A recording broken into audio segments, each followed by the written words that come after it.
बहुत समय पहले राजस्थान के बागड़ प्रदेश में राजा उमर सिंह राज करते थे।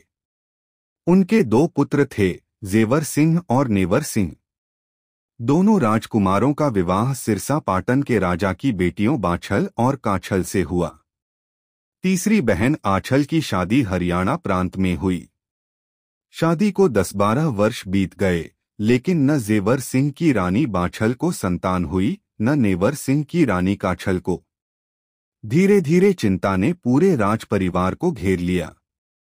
राजा उमर सिंह अक्सर सोचते, क्या मेरे वंश की ज्योत यहीं बुझ जाएगी?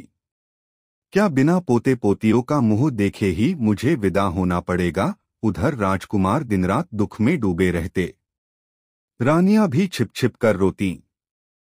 इस बीच उनकी नंद छाछल अक्सर ताने कसती, अरे मनहूसों, कुलक्षणी बाज, हमारे घर का वंश उजाड़ दिया तुम दोनों ने। भाभियों को यह ताने तीर की तरह चुभते। एक दिन सुबह सुबह राजा जेवर सिंह महल से बाहर निकले। रास्ते में मेहता रानी झाड़ू लगा रही थी। उसने राजा को देखा और मुंह फेरते हुए बड़बड़ाई, हाय भगवान, आज तो निहवंशी का मुंह देख लिया। अब पता नहीं रोटी भी मिलेगी या नहीं। यह सुनकर राजा के हृदय को गहरी चोट पहुंची, लेकिन वे मौन रहे। वे जानते थे कि दोष उनके भाग्य का है। उन्होंने आकाश की ओर देखकर प्रार्थना की, हे प्रभु, अब और नहीं सहा जाता। मुझे एक संतान दे दो, चाहे बेटा हो या बेटी। राजा ने अपने राजपुरोहित को बुलाकर दुख कहा। पुरोहित ने समझाया, राजन, धर्म और दान ही इसका उपाय है। बाग बगीचे बनवाइए, कुएं खुदवाइए, धर्मशाला बनाइए, साधु संतों की सेवा कीजिए। जब किसी महात्मा का आशीर्वाद मिलेगा तभी गोद भर जाएगी।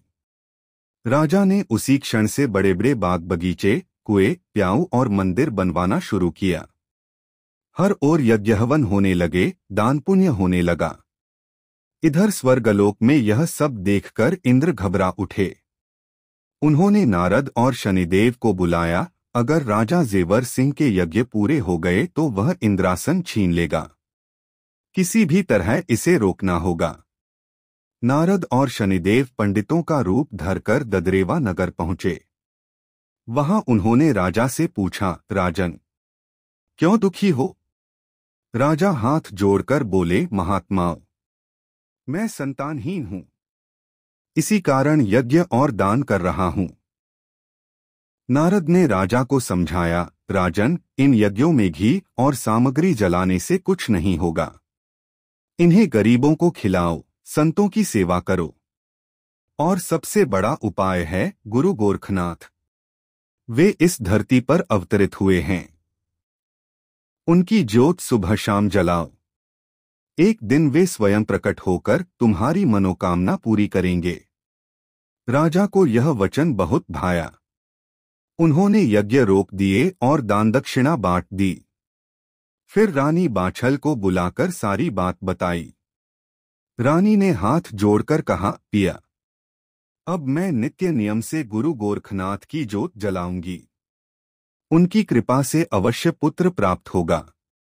और सचमुच उस दिन से रानी बाछल ने प्रतिदिन सुबह शाम दीप जलाना शुरू कर दिया। वह ज्योत के आगे विनती करती, हे गुरु गोरखनाथ, जैसे आपने पूरनमल और भर्तृहरि की मनोकामना पूरी की, वैसे ही मेरी भी गोद भर दीजिए। दिन बीतते गए। उधर दूर बंगाल के जंगल में समाधि में लीन गुरु गोरखनाथ ध्यान कर रहे थे। अचानक उन्हें रानी बाछल की आर्त पुकार सुनाई दी। वे मुस्कुराए और बोले, यह स्त्री मुझे अपनी ज्योत से बुला रही है। अब मुझे बागड़ देश जाना ही होगा। उसकी गोद भरनी होगी। और फिर गुरु गोरखनाथ अपने 1400 शिष्यों के साथ ददरेवा नगर की ओर प्रस्थान कर गए।